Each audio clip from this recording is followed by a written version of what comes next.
Hi friends, welcome to daily current affairs. So మరి December 26, 27, 2024లో ఉన్నటువంటి current affairs చూద్దామండి. ఇందులో ముఖ్యాంశాలు. So all India council for the technical education అంటే AICTE. So మరి ఈ సం ఏఐసిటిఈ 2025 సో 2025 సంవత్సరాన్ని ఆర్టిఫిషియల్ ఇంటెలిజెన్స్ సంవత్సరంగా, కృత్రిమ మేధ సంవత్సరంగా ప్రకటించడం జరిగింది. దాని నేపథ్యం చూద్దామండి. అండ్ నెక్స్ట్ వచ్చేసి పీఎం రాష్ట్రీయ బాల పురస్కార్ అంటే 2025 సంవత్సరానికి 17 మందికి బాలలు వివిధ రంగాల్లో 7 రంగాల్లో సంబంధించినటువంటి విషయాల్లో వారు సేవ చేసినందుకు గుర్తింపుగా, వాళ్ళు సాహసాలు చేసిన గుర్తింపుగా రాష్ట్రీయ బాల పురస్కారాన్ని 2025 సంవత్సరానికి 17 మందికి ప్రకటించడం జరిగింది. సో రాష్ట్రపతి ద్రౌపది ముర్ము చేతుల మీదుగా ఆ సంబంధించిన విశేషాలు చూద్దాం. సో మనకి భారత మాజీ ప్రధాని మన్మోహన్ సింగ్ గారు మరణించారు. సో డిసెంబర్ 26 అంటే నిన్న 2024 వీరు మరణించడం జరిగింది.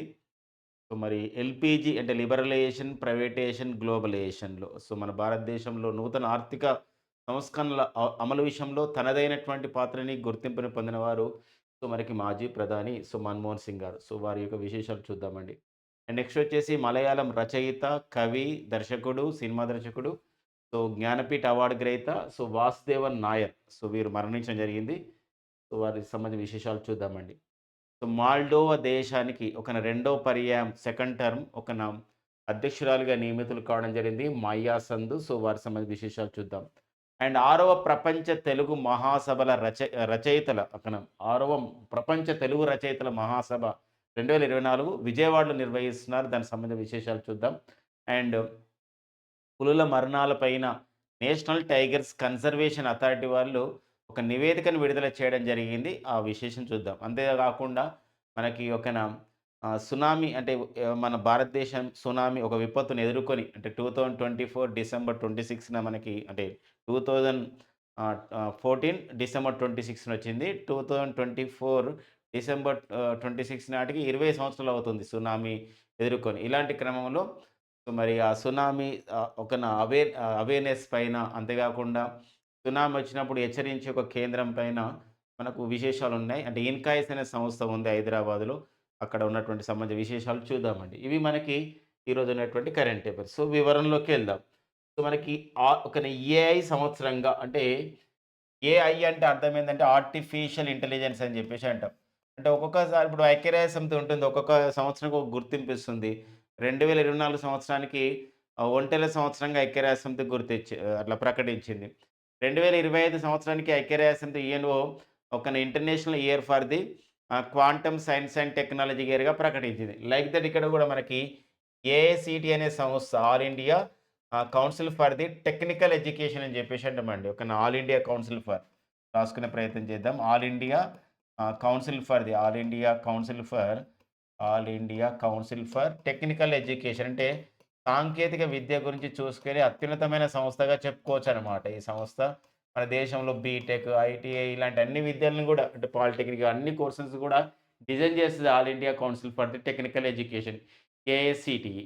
మరి దీనికి ప్రెజెంట్ చైర్మన్‌గా పనిచేస్తున్న వారు దీనికి ఏఐసిటికి ప్రెజెంట్ చైర్మన్‌గా పనిచేస్తున్న వారు వచ్చేసి మనకి టీజీ సీతారాం గారండి. ఎవరండి? టీజీ సీతారాం గారు. వీరొక ప్రకటన చేశారు. ఏందంటే వచ్చే సంవత్సరం 2025 2025 సంవత్సరాన్ని ఎలా ప్రకటించడం జరిగిందంటే year of the artificial intelligence అంటే ఏఐ సంవత్సరంగా, ఆర్టిఫిషియల్ ఇంటెలిజెన్స్ సంవత్సరంగా ప్రకటించింది. అంటే తద్వారా సాంకేతిక విద్యలో కృత్రిమ మేధని ప్రవేశపెడతారు. కృత్రిమ మేధ పైన కొత్త కొత్త కోర్సెస్‌ని గూడా ప్రవేశపెట్టడానికి అనువుగా ఈ నిర్ణయం తీసుకోవడం జరిగిందనమాట. ఈ పాయింట్స్ మనం చూసుకోవాల్సిన అవసరం ఉంది. ఇటీవల కాలంలో చాలా రాష్ట్రాలు గూడా ఆర్టిఫిషియల్ ఇంటెలిజెన్స్ హబ్‌ని ఏర్పాటు చేస్తున్నట్టు ప్రకటిస్తూ ఉన్నారు. అంటే ఆర్టిఫిషియల్ ఇంటెలిజెన్స్ అంటే కృత్రిమ మేధస్సు పైన మరింతగా కంపెనీలను ఏర్పాటు చేయాలి. దాన్ని అందరికీ అందుబాటులోకి తీసుకురావాలి. దాని ద్వారా ఇంకా ఎలాంటి పరిశోధన చేయాలనే విషయం పైన ఏఐ హబ్‌ని ఏర్పాటు చేస్తున్నాయండి. ఏఐ హబ్‌ను. ఇప్పుడు చూడండి మనకి తెలంగాణలో ఏఐ హబ్‌ని ఎక్కడ ఏర్పాటు చేస్తున్నారంటే తెలంగాణ సమీపంలో మహేశ్వరంలో ఏఐ హబ్‌ను ఏర్పాటు చేయడం జరుగుతుంది. అలా కాకుండా ఆంధ్రప్రదేశ్‌లో ఏఐ హబ్‌ను ఎక్కడ ఏర్పాటు చేస్తున్నారని చెప్పేసి అంటాం. ఆంధ్రప్రదేశ్‌లో ఏఐ హబ్‌ను అలాంటిది మనకి విశాఖపట్నం అండ్ అమరావతి. అమరావతి, విశాఖపట్నంలో ఏఐ హబ్‌ని ఏర్పాటు చేస్తున్నట్టు ఇటీవల కాలంలో ప్రకటించడం జరిగిందనమాట. సో, ఇరు రాష్ట్రాలు గూడా తెలంగాణ అండ్ ఆంధ్రప్రదేశ్ రాష్ట్రాలు. ఆర్టిఫిషియల్ ఇంటెలిజెన్స్ ఈ పదాన్ని 1984లో ప్రకటించినటువంటి శాస్త్రవేత్త అంటే కృత్రిమ మేధస్సు లేదా ఆర్టిఫిషియల్ ఇంటెలిజెన్స్ ఈ ఏఐ అని చెప్పేసి ఒక పదాన్ని ఫస్ట్ ఓకేనా ప్రతిపాదించిన వారు ప్రపోజ్ చేసిన వారు 1984లో ఒక శాస్త్రవేత్త ప్రతిపాదించడం జరిగింది. అతనే జీన్ మ్యాక్‌కార్టీ అనే శాస్త్రవేత్త. సో, జీన్ మ్యాక్‌కార్టీ అనే శాస్త్రవేత్త ఈ పదాన్ని ప్రతిపాదించడం జరిగింది. ఆర్టిఫిషియల్ ఇంటెలిజెన్స్ అనే పదాన్ని ప్రతిపాదించడం జరిగింది. అంటే ఏఐ అనే పదాన్ని ప్రపోజ్ చేయడం జరిగింది. ఇది అమెరికా శాస్త్రవేత్త. అతను ఎవరంటే ఇక్కడ ఒక జీన్ మ్యాక్‌కార్టీ అనమాట. ఇలా నేపథ్యాన్ని కూడా చూసుకోవాల్సిన అవసరం ఉంటుందన్నమాట. నెక్స్ట్ వచ్చేసి మరొక కరెంట్ అఫైర్‌కెళ్దామండి. పీఎం రాష్ట్రీయ బాల పురస్కార్ అండి. సో, మరి పీఎం రాష్ట్రీయ బాల పురస్కారాలు ఏంది? దీని యొక్క నేపథ్యం ఏందో చూద్దామండి. పీఎం రాష్ట్రీయ బాల పురస్కారాలు. సో, మరి పీఎం రాష్ట్రీయ బాల పురస్కారాలు. మరి 2025 సంవత్సరం పేరు పైన ఇస్తున్నారు. పీఎం రాష్ట్రీయ బాల పురస్కారాలు. మరి పీఎం రాష్ట్రీయ బాల పురస్కారాలు 2025 సంవత్సరానికి ఏ రోజు ప్రదానం చేశారు? ఎవరిస్తారు? ఏందో చూద్దామండి. అంటే మొత్తము ఈ 7 విభాగాల్లో 7 విభాగాల్లో ఈసారి ఎంతమందికి ఇవ్వడం జరిగిందంటే ఇక్కడ క్రీడల విభాగం, దాంతో పాటుగా సాహసోపేతమైనటువంటి కార్యక్రమాలు, సంగీతం ఇలా మొత్తం గూడా కళలు ఇలా 7 విభాగాల్లో 17 మంది బాలలకి అంటే బాలబాలికలకనమాట. 17 మంది బాలలనమాట. ఈ బాలలంటే బాలబాలికలందరూ గూడా ఇవ్వడం జరిగిందనమాట. సో, ఏంది దీని యొక్క నేపథ్యం మరి ఏ రోజున ప్రదానం చేయడం జరిగింది అని చెప్పేసంటే ఇక్కడ మనకి డిసెంబర్ 26 అండి. డిసెంబర్ 26, 2024న ప్రదానం చేయడం జరిగింది. అంటే నిన్న ప్రదానం చేయడం జరిగింది. అంటే మొన్న డిసెంబర్ 26, 2024 ఏంటండి మరి దీని యొక్క నేపథ్యం ఏంటి అని చెప్పేసంటే ఇక్కడ మరి డిసెంబర్ 26 ఎందుకని ఇస్తున్నారు? దీని యొక్క నేపథ్యం ఏందో చూద్దాం. డిసెంబర్ 26 ఇవ్వడానికి గల కారణం ఏంది? 2024లో ఎందుకు ప్రదానం చేయడానికి గల కారణం ఏంటి అని చెప్పేసంటే ఇది మనం డిసెంబర్ 26ని మనం ఎలా జరుపుకోవడం జరుగుతదంటే, సో, వీర్ బాల్ దివస్‌గా జరుపుకుంటాం అనమాట. వీర్ బాల్ దివస్ అండి. వీర్ బాల్ దివస్. అంటే బాలలు వీరులుగా ఎంతో కృషి చేస్తున్నారంటే, వాళ్ళు ఎంతో త్యాగం చేసిరనమాట. అంటే ఇక్కడ మనకి దీని యొక్క కొంచెం నేపథ్యం ఉంటే అది కూడా డిస్కస్ చేద్దాం. సో, వీర్ బాల్ దివస్ అని చెప్పేసి అంటాం. ఇది మనం 2024 నుండి అంటే ఈ 2024 కదా! అంటే ఇది మూడవ వీర్ బాల్ దివస్ డిసెంబర్ 26. 2022లో ఫస్ట్ సారి జరుపుకున్నాం వీర్ బాల్ దివస్ డిసెంబర్ 26ని. మళ్ళీ 2023లో జరుపుకుంటున్నాం. ఇది 2024 అనమాట. మొత్తం ఇంతవరకు 3 వీర బాల్ దివస్ జరుపుకోవడం జరిగింది. నేపథ్యం ఏంటంటే సో, డిసెంబర్ 26 1704లో 1704 సంవత్సరంలో సో, ఇక్కడ మనకి సిక్కులో ఉన్నటువంటి 10వ గురు గోబింద్ సింగ్ కుమారులైనటువంటి 10వ గురు గోబింద్ సింగ్ అండి. 10వ గురు గోబింద్ సింగ్ కుమారులు. మరి 10వ గురు గోబింద్ సింగ్ కుమారులైనటువంటి సో, ఇక్కడ బాబా పత్వే సింగ్ బాబా పత్వే సింగ్ అంటే 6 ఇయర్స్ ఓల్డ్ అనమాట. అండ్ జొరావర్ సింగ్ వీళ్ళిద్దరూ గూడా సో, మరి సంబంధించిన పోరాటంలో భాగంగా వీరు అమరులు కావడం జరిగిందనమాట. 6 ఇయర్స్, 9 ఇయర్స్ ఈ పిల్లలు. సో, ఈ చిన్న పిల్లలు వీళ్ళ కుమారులు. సో, దానికి గుర్తుగానే మన భారత ప్రభుత్వం ఫస్ట్ ఎప్పుడు డిసెంబర్ 26, 2020 నుండి ఇదే రోజున డిసెంబర్ 26ని వీర్ బాల్ దివస్‌గా జరుపుకుంటున్నారు. సో, ఈ రోజున పీఎం రాష్ట్రీయ బాల పురస్కారాలను ఇస్తున్నారనమాట. అది ఒక నేపథ్యం. ఈసారి 17 మంది బాలలకిచ్చారు. 7 విభాగాల్లో ఇవ్వడం జరిగింది. ఎవరి చేతుల మీదుగా ఇస్తున్నారు ఈ అవార్డ్‌ని అంటే సో, ఎవరి చేతుల మీదుగా ఇచ్చారంటే భారత రాష్ట్రపతి ద్రౌపది ముర్ము చేతుల మీదుగా ఈ అవార్డ్‌ని ఇవ్వడం జరిగింది. అంతేకాకుండా ఈ కార్యక్రమంలో కేంద్ర ministry of the women and child development అంటే కేంద్ర మహిళా శిశు అభివృద్ధి మంత్రి అయినటువంటి సో, అన్నపూర్ణ దేవి గారు కూడా ఈ కార్యక్రమంలో పాల్గొనడం జరిగింది. ఇలా 17 మందికి ఇచ్చారు కాబట్టి తెలుగు వారికి ఎవరికొచ్చిందో చూసుకోవాలి. మరి తెలుగు వాళ్ళలో ఫస్ట్ టైమ్ అనమాట. ఇక్కడ తెలుగు వాళ్ళలో సో, మరి 2024 అంటే 2024లో ఇచ్చారు ఈ అవార్డులు. బట్ 2025 అవార్డులు రాష్ట్రీయ బాల పురస్కార్ 2025లో 17 మందిలో సో, మరి స్కేటింగ్‌లో తెలుగువారు మనకి గుంటూరు జిల్లా మంగళగిరికి చెందినటువంటి మంగళగిరికి చెందినటువంటి 14 సంవత్సరాల స్కేటింగ్ ప్లేయర్ అయినటువంటి జెస్సీ రాజుకి ఇవ్వడం జరిగిందండి. జెస్సీ రాజు. సో, ఈ జెస్సీ రాజు 14 ఇయర్స్ సో, స్కేటింగ్ ప్లేయర్ అనమాట. సో, స్కేటింగ్ ప్లేయర్ మరి ఈ స్కేటింగ్ ప్లేయర్ అయినటువంటి 14 సంవత్సరాల గుంటూరు జిల్లా అంటే ఆంధ్రప్రదేశ్‌లోని గుంటూరు జిల్లా మంగళగిరికి చెందినటువంటి సో, జెస్సీ రాజు ఈ అవార్డ్ గ్రహీతల్లో ఒకరుగా ఉన్నారు. సో, మొత్తం ఇన్ఫర్మేషన్ అండి. ప్రతిదీ మనకి పీఎం రాష్ట్రీయ బాల పురస్కార్ 2025 ఎన్ని విభాగాలు ఇచ్చారు? ఎంతమంది బాలలకిచ్చారు? ఎందుకు అంటే ఏ నేపథ్యాన్ని బేస్ చేసుకొని ఇస్తున్నారు? వీర బాల్ దివస్ అంటే ఏంది? ఇలాంటి నేపథ్యాన్ని ఇక్కడ డిస్కస్ చేసుకోవడం జరిగిందనమాట. తర్వాత ఇక నెక్స్ట్ వచ్చేసి మరో కరెంట్ అఫైర్ మనకొక అంశం అండి వార్తల్లో వ్యక్తిగా మనకి మరి మాజీ ప్రధాని మన్మోహన్ సింగ్ గారండి. సో, మరి లిబరలైజేషన్, ప్రైవేటైజేషన్, గ్లోబలైజేషన్ అనే పదం వినబడితే మనకి ఇద్దరు పేర్లు గుర్తుకొస్తారు. ఒకరు ప్రధాని అంటే మనకి ఇద్దరు ప్రధానులు గుర్తుకొస్తారనమాట. సో, ఒకరొచ్చేసి మనకి మన తెలుగువారైనటువంటి దక్షిణ భారతదేశం నుండి భారత ప్రధానమంత్రి పదవి చేపట్టిన తెలుగువారు తొలి వ్యక్తి అయినటువంటి మన పివి నరసింహారావు గారు. మరి పివి నరసింహారావు గారు నూతన పారిశ్రామిక విధానం, నూతన ఆర్థిక విధానాల్ని ప్రవేశపెట్టే క్రమంలో అప్పుడు మరి పివి నరసింహారావు దగ్గర అంటే ఆ మంత్రివర్గంలో పనిచేసినటువంటి ఆర్థిక శాఖ మంత్రి మన్మోహన్ సింగ్ గారు. అంతేకాకుండా తదనంతరం మన్మోహన్ సింగ్ గారు 10 సంవత్సరాల పాటు మన భారతదేశ ప్రధానమంత్రి కూడా పనిచేయడం జరిగిందనమాట.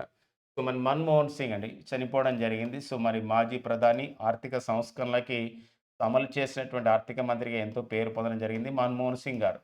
మరి మన్మోహన్ సింగ్ గారి యొక్క నేపథ్యాన్ని మనం చూద్దామండి ఎగ్జామినేషన్ పాయింట్ ఆఫ్ వ్యూలో. సో, మన్మోహన్ సింగ్ గారు సో, వీరు ఎప్పుడు పుట్టారంటే 1932లోనే 1932 సంవత్సరంలో సో, జన్మించడం జరిగింది. సెప్టెంబర్ 26 సెప్టెంబర్ 26 సో, 1932లో ఎక్కడ జన్మించడం జరిగిందంటే వీరు అంటే అప్పటి పాకిస్తాన్‌లోని గౌహ్ ప్రాంతం అండి. అప్పటి పాకిస్తాన్ అన్నమాట. ప్రెజెంట్ వీరు ఇప్పుడు అంటే వీరు అpo దేశ విభజన కాలేదు కాబట్టి వాళ్ళు అక్కడ ఆ ప్రాంతంలో ఉండేవారు. దేశ విభజన సమయంలో మన భారత్‌కు రావడం జరిగింది. సో, మరికి మన్మోహన్ సింగ్ గారి కుటుంబం అనమాట. తర్వాత వీరు 2024 డిసెంబర్ 26 అంటే నిన్న వీరు చనిపోవడం జరిగింది. సో, వీరు మరణించడం జరిగింది. సో, న్యూఢిల్లీలోని all India institute of the medical sciences న్యూఢిల్లీలో వీరు మరణించడం జరిగిందనమాట. సో, 92 సంవత్సరాల వయసులో వీరు మరణించడం జరిగింది. మరి సో, మన్మోహన్ సింగ్ గారు వారి యొక్క నేపథ్యం ఏంటి? వారు ఏ విభాగాలు ఎలా పనిచేయడం జరిగింది? ఇలాంటి అంశాలు మనం చూసినట్లయితే ఇక్కడ వీరు భారతదేశ ప్రధానిగా పనిచేశారు. అంతకన్నా ముందు భారతదేశ ఆర్థిక శాఖ మంత్రిగా పనిచేశారు. అంతేకాదండి దాంతో పాటు ఇంకా వీరు వివిధ విభాగాల్లో కూడా పనిచేయడం జరిగిందనమాట. సో, వీరు కేంద్ర ఆర్థిక వ్యవహారాల కార్యదర్శిగా పనిచేశారు. తన యొక్క కెరియర్ ఎలా అంటే వారి రాజకీయ జీవితం కన్నా ముందు వారు సో, కేంద్ర ఆర్థిక వ్యవహారాల కార్యదర్శిగా పనిచేశారు. చూడండి వీరి యొక్క నేపథ్యం చూడండి. కేంద్ర ఆర్థిక వ్యవహారాల కార్యదర్శిగా పనిచేశారు. అంటే ఎకనామిక్ అఫైర్స్ అని చెప్పేసి అంటాం. కార్యదర్శి అంటారు. కేంద్ర ఆర్థిక వ్యవహారాల కార్యదర్శి అండి. ఆర్థిక వ్యవహారాల కార్యదర్శిగా పనిచేశారు. అండ్ నెక్స్ట్ వచ్చేసి కేంద్ర ఆర్థిక శాఖ కార్యదర్శి కూడా పనిచేశారు. ఆర్థిక శాఖ కార్యదర్శిగా పనిచేశారు. తర్వాత క్రమంలో మనం గమనించినట్లయితే దీంతో పాటుగా తర్వాత క్రమంలో మనకి సో, 1982 నుంచెని 1982 నుండి 1985 అంటే 3 ఇయర్స్ పాటు వీరు ఆర్‌బీఐ గవర్నర్ కూడా పనిచేయడం జరిగిందనమాట. ఆర్‌బీఐ గవర్నర్‌గా పనిచేశారు. సో, మన్మోహన్ సింగ్ గారు ఆర్‌బీఐ గవర్నర్‌గా పనిచేసే ఆర్‌బీఐకి ఎన్నో గవర్నర్ అంటే వీరు 15వ గవర్నర్ అనమాట. ఇప్పుడు మనకి 26వ గవర్నర్ సంజయ్ మల్హోత్రా. 26వ ఆర్‌బీఐకి 26వ గవర్నర్ సంజయ్ మల్హోత్రా. మొన్ననే మనకి శక్తికాంత్ ఆ స్థానంలో నియమితులు కావడం జరిగింది. వీరు ఆర్‌బీఐకి 15వ గవర్నర్ అనమాట. రిజర్వ్ బ్యాంక్ ఆఫ్ ఇండియాకి. అండ్ నెక్స్ట్ వచ్చేసి మరొక విషయం అండి ఇక్కడ. మళ్ళీ 1985 నుండి మళ్ళీ 1985 నుండి 1987 మధ్యలో 1985 నుండి 1987లో వీరు ఎలా పనిచేశారంటే మన భారత ప్రణాళిక సంఘం ఉంది. National planning commission. ఇప్పుడంటే మనకు ప్రణాళిక సంఘం స్థానంలో నీతి ఆయోగ్ ఉంది. అప్పుడు ప్రణాళిక సంఘం ఉండేది. సో, ఇది రాజ్యాంగేతర సంస్థ. ఇది భారత ప్రణాళిక సంఘానికి వీరు ఉపాధ్యక్షుడిగా కూడా పనిచేయడం జరిగిందనమాట. అంటే డిప్యూటీ చైర్మన్ అని చెప్పేసి అంటామండి. ఉపాధ్యక్షుడిగా సో, వీరు పనిచేయడం జరిగింది. ఇదొక నేపథ్యం. దీంతో పాటుగా నెక్స్ట్ వచ్చేసి మనకి మళ్ళీ 1987 నుండి 1990 అండి. ఈ మధ్య కాలంలో వీరు స్విట్జర్లాండ్‌లో సౌత్ ఏషియన్ కమిషన్ అనేది ఒకటి ఉంటుంది. అందులో స్విట్జర్లాండ్‌లోని జెనీవా నగరంలో ఈ సౌత్ ఏషియన్‌కి సంబంధించినటువంటి ఈ కమిషన్‌లో వారేందంటే మెంబర్‌గా పనిచేయడం జరిగిందనమాట. జెనీవాలో పనిచేసారు ఒక అంతర్జాతీయ సంస్థలు. ఇదొక నేపథ్యం అండి. దీంతో పాటుగా మళ్ళీ 1991లో భారతదేశానికొచ్చి మళ్ళీ 1991లో యూజీసీ చైర్మన్‌గా కూడా పనిచేశారండి. యూనివర్సిటీ గ్రాంట్స్ కమిషన్‌కి చైర్మన్‌గా పనిచేశారు. ప్రెజెంట్ చైర్మన్ అయితే ప్రొఫెసర్ మామిడాల జగదీష్ కుమార్ గారు ఉన్నారు. అప్పుడు ఇది యూజీసీ చైర్మన్‌గా 1991లో పనిచేయడం జరిగింది. అంతేకాకుండా మనకి ఒక చంద్రశేఖర్ గారు ప్రధానమంత్రిగా ఉన్నప్పుడు అంటే భారత ప్రధానిగా చంద్రశేఖర్ గారు పీఎంగా ఉన్నప్పుడు సో వీరు ప్రైమ్ మినిస్టర్‌గా ఉన్నప్పుడు ప్రధాని ఆర్థిక వ్యవహారాల సలహాదారుగా ప్రధాని ఆర్థిక వ్యవహారాల సలహాదారుగా కూడా వీరు పనిచేయడం జరిగిందనమాట. వ్యవహారాల సలహాదారుగా ప్రధాని ఆర్థిక వ్యవహారాల సలహాదారుగా adviser to the prime minister economic అఫైర్స్‌గా వీరు సో పనిచేయడం జరిగిందనమాట. సో అంతేగాకుండా సో మరొక సంబంధించిన విషయం అండి వీరు చేసినటువంటి సేవలకు మన భారత ప్రభుత్వం సో వీరికి ఒక పద్మ విభూషణ్ అవార్డును కూడా ఇవ్వడం జరిగిందండి. పద్మ విభూషణ్ మన భారతదేశం ఇచ్చే అత్యున్నతమైనటువంటి రెండవ అత్యున్నత పురస్కారం 1987లో వీరికి ఈ పద్మ విభూషణ్ అవార్డుని కూడా మన భారత ప్రభుత్వం వీరికి ప్రదానం చేయడం జరిగిందనమాట. తర్వాత క్రమంలో వీరు తర్వాత క్రమంలో వీరు చూసినట్లయితే మనకి 1991లో సో మనకి భారత ప్రధానమంత్రిగా పివి నరసింహారావు భారత ప్రధాని అయిన క్రమంలోనే సో మరి వీరు మనకి ఆర్థిక శాఖ మంత్రిగా సో మనం ప్రధానమంత్రిగా ఉన్నప్పుడు పివి నరసింహారావు గారు ప్రధానమంత్రిగా ఉన్నప్పుడు వీరు కేంద్ర ఆర్థిక శాఖ మంత్రి కూడా క్రియాశీలకమైనటువంటి పాత్రని కేంద్ర ఆర్థిక శాఖ మంత్రి కూడా వీరు పనిచేయడం జరిగిందనమాట. కేంద్ర ఆర్థిక శాఖ మంత్రిగా పనిచేశారు. ప్రధానమంత్రి పివి నరసింహారావు గారు ఉన్నప్పుడు సో కేంద్ర ఆర్థిక శాఖ మంత్రిగా వీరు పనిచేయడం జరిగింది. ఇలాంటి నేపథ్యం. అంతేకాకుండా మళ్ళీ 2004 నుండి 2014 వరకి భారతదేశ ప్రధానిగా 13వ ప్రధానిగా వీరు పనిచేయడం జరిగింది.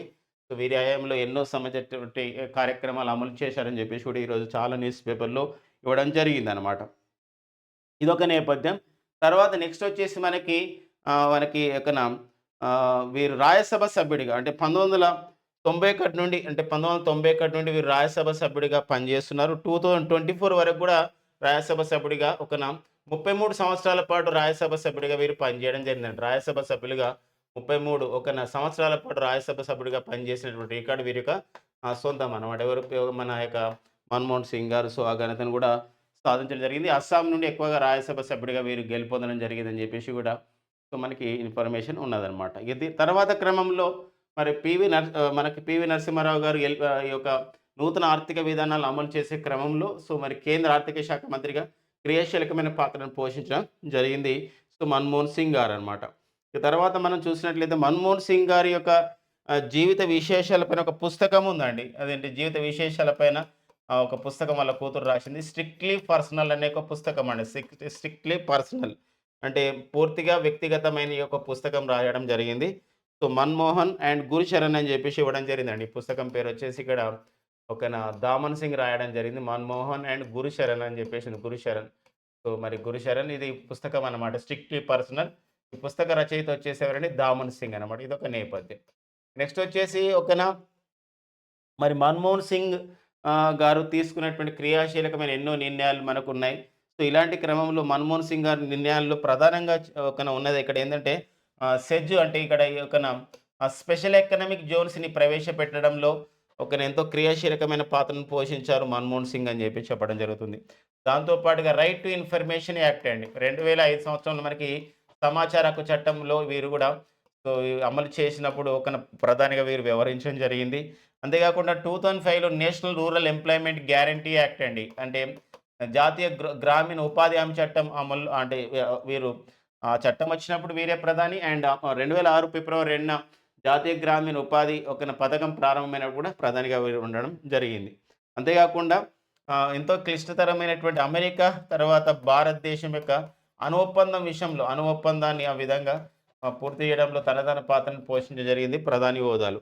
అంతేకాకుండా 2013 సంవత్సరంలో నేషనల్ ఫుడ్ సెక్యూరిటీ యాక్ట్ అండి. 2013 సంవత్సరంలో జాతీయ ఆహార భద్రత చట్టాన్ని అమలు చేయడంలో, అంతేకాకుండా 2010 సంవత్సరంలో ఉడాయ్ మన భారతదేశంలో ఉడాయ్ అంటే unique identification development authority of India అంటే మనకి ఆధార్ కార్డులను ఇచ్చే సంస్థ అయినటువంటి ఈ ప్రాధికార సంస్థను ఏర్పాటు చేసి అమలు చేయడం కూడా భారత ప్రధానిగా నరేంద్ర మోడీ గారు భారత ప్రధానిగా సో మరి మన్మోహన్ సింగ్ గారు ఎంతో క్రియాశీలకమైనటువంటి పాత్రని పోషించారని చెప్పేసి ఈరోజు అప్పుడు చెప్పడం జరిగిందనమాట. మనకు ప్రధానంగా అంటే మన్మోహన్ సింగ్ గారు భారతదేశ ఆర్థిక మంత్రిగా తర్వాత అంటే కేంద్ర ఆర్థిక మంత్రిగా, తర్వాత నెక్స్ట్ వచ్చేసి భారత ప్రధానిగా తీసుకున్నటువంటి చర్యల్లో ప్రధానంగా మనం ఇట్లా డిస్కస్ చేసుకోవడం జరుగుతుందనమాట. ఓకేనండి. సో, ఇది మనకి వారి యొక్క నేపథ్యం. తర్వాత మనం చూసినట్టయితే మరొక వార్తల్లో ఉన్నటువంటి వ్యక్తి ఈరోజు వాసుదేవన్ నాయర్ అండి. సో, వాసుదేవన్ నాయర్ మనకు వార్తల్లో ఉన్నారండి. వాసుదేవన్ నాయర్. మరి వాసుదేవన్ నాయర్ యొక్క ఇంపార్టెన్స్ ఏందో చూద్దాం. వాసుదేవన్ నాయర్. సో, వీరి యొక్క ఇంపార్టెన్స్ చూద్దామండి. వాసుదేవన్ నాయర్. సో, వీరు ఏందంటే వీరు మలయాళం అంటే కేరళకు చెందినవారు. వీరు మలయాళం బహుముఖ ప్రజ్ఞాశాలిగా చెప్పుకోవచ్చనమాట. అంటే ఒక సాహిత్యవేత్త. అంటే సాహిత్యవేత్త అంటే కవి, రచయిత. అంతేకాకుండా వీరొక ఒక నా మలయాళ సినిమా దర్శకుడు ఎన్నో సినిమాలు గూడా వీరు తీయడం జరిగింది. వీరు ఒక కేంద్ర సాహిత్య అకాడమీ అవార్డు గ్రహీత అండ్ భారతదేశంలో అత్యున్నతమైనటువంటి సాహిత్య అవార్డు జ్ఞానపీఠ అవార్డుని గూడా వీరు పొందడం జరిగిందండి. జ్ఞానపీఠ అవార్డుని పొందడం జరిగింది. 1990 సంవత్సరంలో జ్ఞానపీఠ అవార్డు గూడా వీరు పొందడం జరిగింది. అంతేకాకుండా వీరు 2005 సంవత్సరానికి భారత ప్రభుత్వం వీరిని గుర్తించి, వీరి యొక్క సేవలు గుర్తించి పద్మభూషణ్ అవార్డు గూడా ఇవ్వడం జరిగిందనమాట. వీరు మరణించడం జరిగింది. సో, వాసుదేవన్ నాయర్ గారనమాట. ఇటీవల మరణించిన వాసుదేవన్ నాయర్ యొక్క ప్రత్యేకత ఏందనేది ఇక్కడ ఇంపార్టెన్స్‌గా మనం చూసుకోవాలండి. తర్వాత మరికొంత సంబంధించిన విశేషాలండి. దాంతో పాటుగా వార్తల్లో ఉన్నటువంటి మరొక వ్యక్తి మాయా సంధు లేదా మయా సంధు అని చెప్పేసి మాయా సంధు. సో, మరి ఈ సందులో ఏం మాయ చేసింది? ఎవరు అని చెప్పేసి అంటే ఈమె మాయా సంధు. వీరు మాల్డోవా దేశానికి నూతన అధ్యక్షురాలుగా అంటే వరుసగా second term president of the మాల్డోగా వీరు నియమితులు కావడం జరిగిందనమాట. రెండోసారి మాల్డో అధ్యక్షురాలుగా నియమితులు కావడం జరిగింది. మనకు మాల్డో న్యూస్‌లో ఉంది. ఇటీవల కాలంలో ఐఎస్ఏ ఇంటర్నేషనల్ సోలార్ అలయన్స్ మనకి గురుగ్రామ్ కేంద్రంగా హర్యానాలోని గురుగ్రామ్ కేంద్రంగా ఏర్పాటు చేయబడ్డటువంటి ఐఎస్ఏ సంస్థ ఇంటర్నేషనల్ సోలార్ అలయన్స్ సంస్థలో మరి మనకి సౌర విద్యుత్ పైన పరిశోధన చేయడం అనే ప్రధానమైన ఉద్దేశ్యం. 2030 నాటికి 1000 గిగావాట్ల సంబంధించినటువంటి ఈ యొక్క సౌర విద్యుత్తుని మనం తయారు చేయాలనే ప్రధానమైన ఉద్దేశంతో ఏర్పడింది ఐఎస్ఏ. 2016లో దీన్ని ఏర్పాటు చేయడం జరిగింది. సో, భారతదేశం, ఫ్రాన్స్ దేశం మద్దతుతో ఏర్పాటు చేసింది. ఇందులో సభ్య దేశాలుగా మాల్డోవా దేశం ఇటీవల చేరుతున్నట్లు ప్రకటించడం జరిగిందనమాట. అట్లా మనకు న్యూస్‌లో ఉంది. మాల్డోవా దేశం యొక్క రాజధాని వచ్చేసి ఇక్కడ ఏందంటే కిషినవ్ అండి. కిషినవ్ అనేది మాల్డోవా దేశం యొక్క రాజధాని. ఒక్కోసారి మనకి కొన్ని సెంట్రల్ గవర్నమెంట్ ఎగ్జామ్స్ రాస్తున్నప్పుడు దేశాల రాజధాని ఇట్లా అడుగుతాడు కాబట్టి సో, ఈ పాయింట్ కొంచెం చూసుకోవాల్సిన అవసరం అనేది ఉంటుందన్నమాట. తర్వాత నెక్స్ట్ వచ్చేసి మనకు వార్తల్లో వ్యక్తిగా మరొక ఉన్నారండి. వారే సో, మనకి ఐఏఆర్ఏ అనే సంస్థ ఉంది మనకి. ఇది ఐసీఆర్‌కి అనుబంధంగా పనిచేసేది న్యూఢిల్లీలో ఉంటది. ఐఏఆర్ఏ అంటే ఇది ఎక్కడ అంటే న్యూఢిల్లీలో ఉంది. అంటే దీనికి దేశవ్యాప్తంగా 64 ప్రాంతీయ కార్యాలయాలు ఉంటాయి. ఈ ప్రధానమైతే న్యూఢిల్లీలో ఉంటది IARA. Indian agriculture research institute అంటామండి. ఇండియన్ అగ్రికల్చర్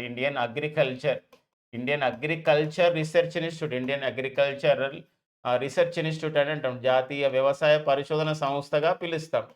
మరి వ్యవసాయ పరిశోధన మండలి వేరే. అది ఐకార్ అంటాం. Indian council for the agriculture research ఇది మండలి. దీని పరిధిలో పనిచేస్తున్న సంస్థ ఇదనమాట. మరి ఐకార్‌కు డైరెక్టర్ జనరల్ అంటే హిమాంశు పాఠక్. దీనికి పెద్ద ఎవరంటే హిమాంశు పాఠక్. మరి ఐఏఆర్ఏకి డైరెక్టర్‌గా ఎవరు నియమితులు కావడం జరిగిందంటే, మన తెలుగువారు నియమితులు కావడం జరిగింది. ఐఏఆర్‌కి డైరెక్టర్‌గా వీరు ఆంధ్రప్రదేశ్‌లోని ఎన్టీఆర్ జిల్లా జగ్గయ్యపేట మండలంలో గండ్లపాడు అనే గ్రామానికి చెందినవారు వీరు ఐఏఆర్‌కి డైరెక్టర్ నియమితులు కావడం జరిగింది. సో, ఎవరు వారంటే వారు శ్రీనివాసరావు గారండి. ఎవరండి? శ్రీనివాసరావు గారు. శ్రీనివాసరావు గారండి. సో, గుర్తుపెట్టుకోండి మనకి తెలుగువారు ఈ మధ్య కాలంలో మనకిప్పుడు ఎస్‌బీఐ స్టేట్ బ్యాంక్ ఆఫ్ ఇండియాకి చైర్‌పర్సన్‌గా పనిచేస్తున్న వారు గూడా మనకి మనకి తెలుగువారే. సో, ఫ్రెండ్స్ అది గూడా మన తెలంగాణకు చెందినవారు. చెల్లా శ్రీనివాసులు శెట్టి గారు వారు పనిచేస్తున్నారు. అవి గూడా మనం డిస్కస్ చేసినాం ప్రీవియస్ క్లాసెస్‌లో. మరి తెలుగువారైనటువంటి మనకి బమిడిపాటి వెంకట రామసుబ్రహ్మణ్యం నీతి ఆయోగ్‌కి చీఫ్ ఎగ్జిక్యూటివ్ ఆఫీసర్‌గా పనిచేస్తున్నారు.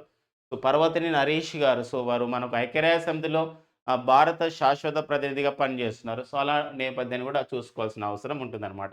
మరి శ్రీనివాస్ గారు ఏంటంటే ఆంధ్రప్రదేశ్‌లోని ఎన్టీఆర్ జిల్లా జగ్గయ్యపేట మండలానికి లోని గండ్లపాడు గ్రామానికి చెందినవారన్నమాట. ఓకేనండి. ఎన్టీఆర్ జిల్లా జగ్గయ్యపేట మండలం అండి. జగ్గయ్యపేట మండలం. సో, గండ్లపాడు అనే ఒక గ్రామానికి చెందినవారు. సో, ఈ యొక్క శ్రీనివాసరావు గారు. వీరు మరి ఈ పనిని చేపట్టడానికన్నా ముందు సో, హైదరాబాద్‌లో ఉన్నటువంటి రాజేంద్ర నగర్‌లో ఉన్నటువంటి నార్మ్ అనే సంస్థకి డైరెక్టర్‌గా పనిచేయడం జరిగింది. నామ్ అంటే నేషనల్ అగ్రికల్చర్ అగ్రికల్చర్ ఒకన మనకి ఎనీ అంటే నేషనల్ తీసుకోవాలండి. నేషనల్ అగ్రికల్చర్ రిసర్చ్ మేనేజ్మెంట్ అని చెప్పేసి అంటామండి. నేషనల్ అగ్రికల్చర్ రిసర్చ్ మేనేజ్మెంట్ సంస్థకి వీరు డైరెక్టర్‌గా పనిచేయడం జరిగిందనమాట. సో, ఇది మనకి వార్తల్లో ఉన్నటువంటి అంశంగా, వార్తల్లో వ్యక్తులుగా మనకి ఇంపార్టెన్స్ ఇవ్వాల్సినటువంటి అవసరం ఉందండి. నెక్స్ట్ వచ్చేసి మనకి 6వ ప్రపంచ తెలుగు మహాసభలండి మనకి. ఆరో ప్రపంచ ఆహ్, తెలుగు రచయితల సంఘం అండి. తెలుగు రచయితలనమాట. రైటర్స్ వీళ్ళు. తెలుగు రచయితల సభలు. ఈ రచయితల మహాసభ మరి రచయితల మహాసభ అనేది రేపు ప్రారంభమైతుంది. ఎక్కడ ప్రారంభమైతుందంటే ఇది విజయవాడలో. సో, విజయవాడలో దీన్ని ప్రారంభిస్తున్నారు. సో, మరి డిసెంబర్ 28 అండ్ 29, 2024లో ఈ వెన్యూ అనమాట. అక్కడ ఏమైనా పుస్తకాలు ఏమన్నా ఆవిష్కరించిన వాటిపైన మనం డిస్కస్ చేద్దామండి. తెలుగు రచయితల మహాసభలు 6వ ప్రపంచ తెలుగు రచయితల మహాసభ ఎక్కడ నిర్వహించారు? ఏ ఏ ప్రాంతంలో నిర్వహించారు? లాంటి అంశాలు మనం చూసుకోవాల్సిన అవసరం ఉంది.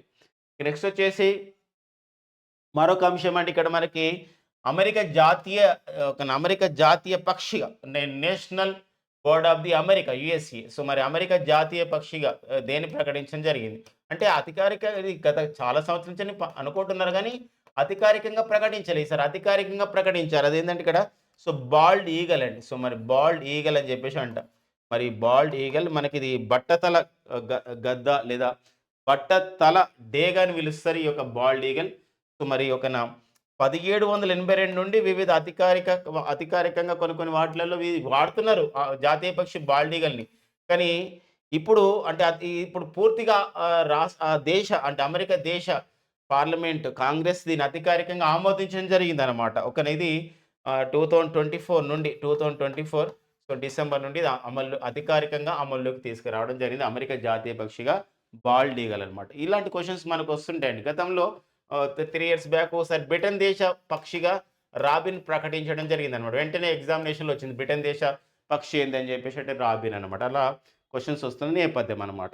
నెక్స్ట్ వచ్చేసి ఫ్రెండ్స్ మరొక విషయం ఒక డిజాస్టర్ పాయింట్ ఆఫ్ వ్యూ అంటే విపత్తు నిర్వహణ విషయంలో ఒకటుందండి మనకి. ఓకేనా. మనకి ఫ్రెండ్స్ మనందరికీ తెలుసు 2014 డిసెంబర్ 26న హిందూ మహాసముద్రంలో అంటే ఇండియన్ ఓషన్ అంటాం కదా! Indian ocean. హిందూ మహాసముద్రంలో ఏందండి మనకు సునామీ అనేది సంభవించి దాదాపుగా 14 దేశాలు ప్రభావం లోనైనాయి. అందులో మన భారతదేశం కూడా ఒకటనమాట. సో, మరి ఈ సంఘటనకి 2014 డిసెంబర్ 26 ఈ ఘటనకి ఇప్పుడు 2024 డిసెంబర్ 26 నాటికి 20 సంవత్సరాలు అవుతున్న నేపథ్యం. ఈ క్రమంలో సునామీ వార్నింగ్ సిస్టమ్ అని అంటాం. అంటే సునామీ వస్తున్నప్పుడు హెచ్చరించే ఒక వ్యవస్థ మన దగ్గర ఉంది. 2007లో దాన్ని ఏర్పాటు చేయడం జరిగింది. దాన్ని మనం హైదరాబాద్‌లో ఏర్పాటు చేసుకోవడం జరిగింది మన భారత ప్రభుత్వం. కేంద్ర శాస్త్ర సాంకేతిక శాఖ అండ్ కేంద్ర అంతరిక్ష శాఖ డిపార్ట్మెంట్ ఆఫ్ ది స్పేస్ అంటే డిఓఎస్ అంటే department of the space and department of the science and technology ఈ 2 సంస్థలు సంయుక్తంగా ఏర్పాటు చేసే ఇన్కాయిస్ అండి. 2007లో వచ్చింది ఇన్కాయిస్. 2007లో హైదరాబాద్‌లో ఏర్పాటు చేశారు. ప్రగతి నగర్, నిజాంపేట ఏరియాలో మనకు కనబడుతుంది ఇన్కాయిస్ అనే సంస్థ. సో, ఈ ఇన్కాయిస్ సంస్థ యొక్క ఈ సందర్భంగా ఈ యొక్క సునామీ వార్నింగ్ సిస్టమ్ పైన ఒక సెమినార్ జరిగింది. ఆ కార్యక్రమంలో కేంద్ర శాస్త్ర సాంకేతిక శాఖ మంత్రి అయినటువంటి జితేంద్ర సింగ్ గారు ఇందులో పాల్గొనడం జరిగిందనమాట. అదొక నేపథ్యం అండి మనకి. ఇన్కాయిస్ అంటే అబ్రివియేషన్ పరంగా మనం చూసుకోవాలి. ఇన్కాయిస్ అంటే ఏందంటే ఐ అంటే ఇండియన్ అండి. ఇండియన్. ఎన్ అంటే ఇక్కడ ఏందంటే నేషనల్, ఇండియన్ నేషనల్. సి అంటే సెంటర్ అండి. సెంటర్ ఫర్ ఓ అంటే ఏంటంటే ఓషన్. ఐ అంటే సమాచారం ఇస్తది. సమాచారం అంటే information.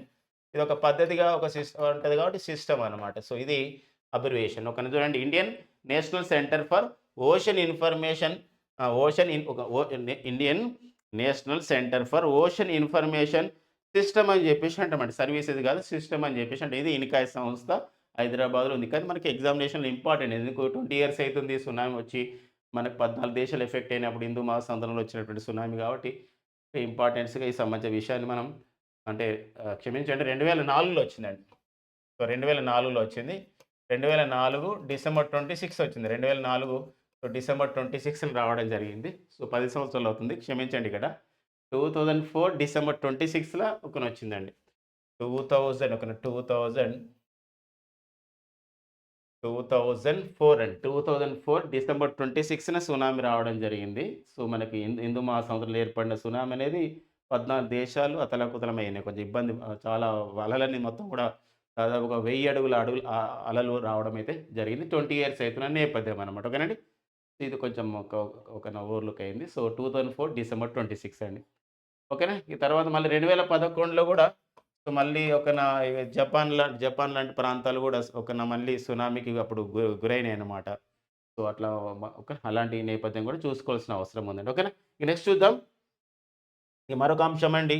National tigers conservation authority ఎన్‌టీసీఎన్ అంటారండి. National tigers conservation authority. National tigers conservation authority ministry of the forest, environment, climate change పరిధిలో పనిచేస్తుంది. మన భారతదేశంలో 1973లో వచ్చినటువంటి ప్రాజెక్ట్ టైగర్‌ని ఇలాంటి అంశాలని ఇది ఏర్పాటు చేసే క్రమంలో ఎంతో క్రియాశీలకంగా పనిచేస్తుంది.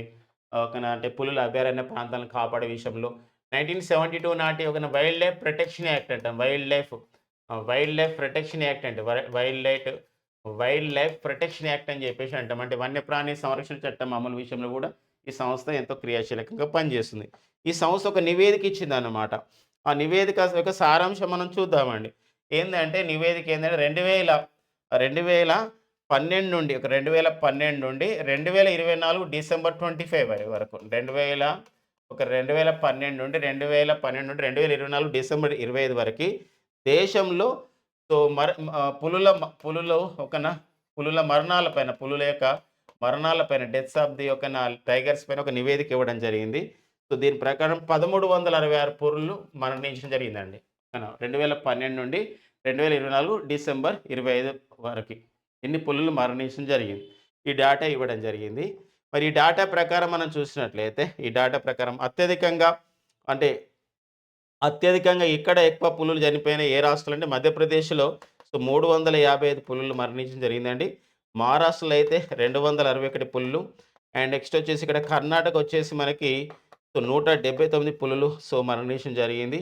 సో, ఇక్కడ మనకి మన ఏపీలో వచ్చేసి 14 పులులు అండ్ తెలంగాణలో వచ్చేసి ఇక్కడ 11 పులులు మరణించాయని చెప్పేసి ఈ డేటా ఇవ్వడం జరిగిందనమాట. మరి అంతే కాకుండా ఈ డేటా యొక్క ప్రధాన మరొక విషయం ఉందండి.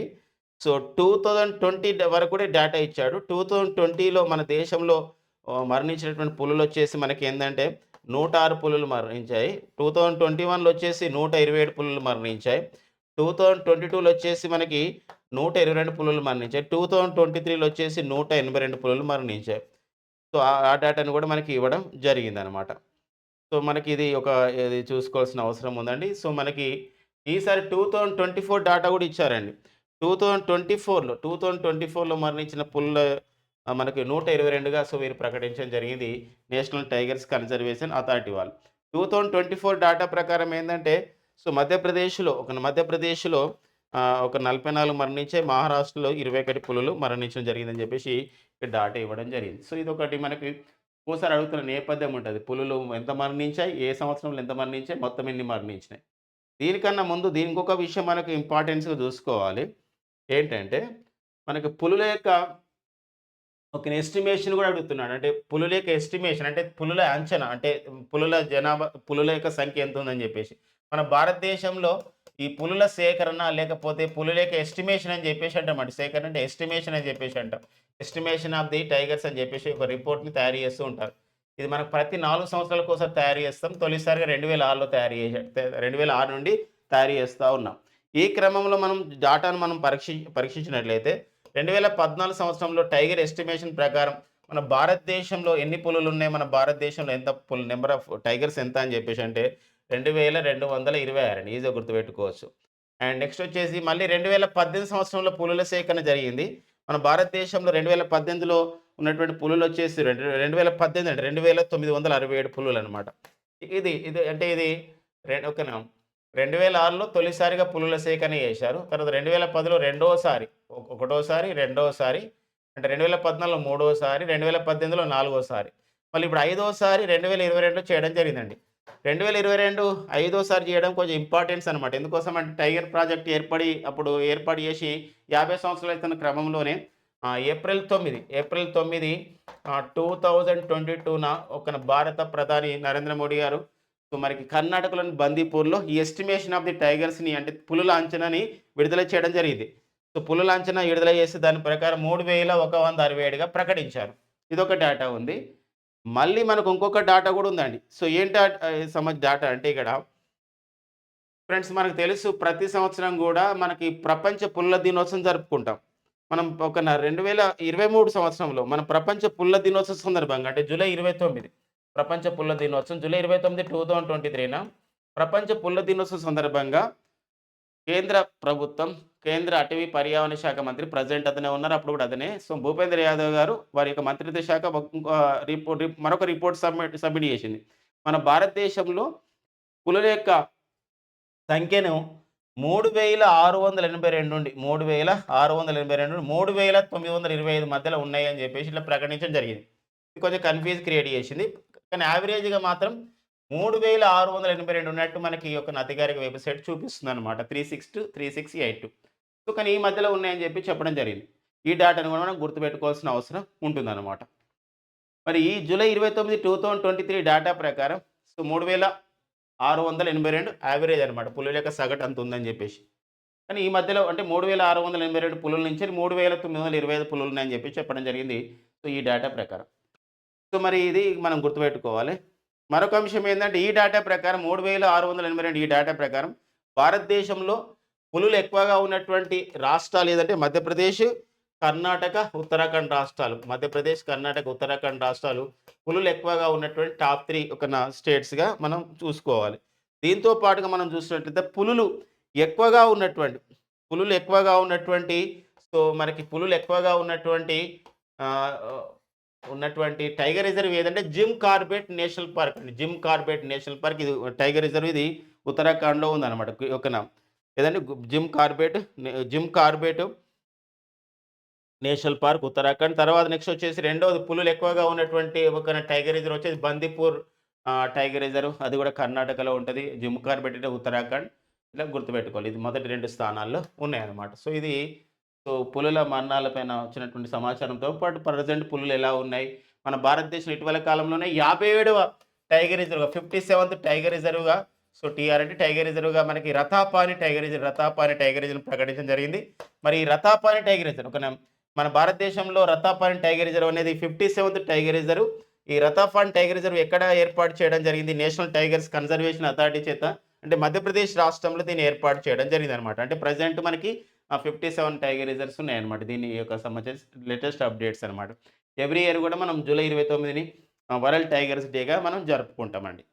సో, ఇవి ప్రధానంగా ఈరోజు ఉన్నటువంటి అంటే డిసెంబర్ 26, 27, 2024లో ఉన్నటువంటి కరెంట్ అఫైర్స్ అండి.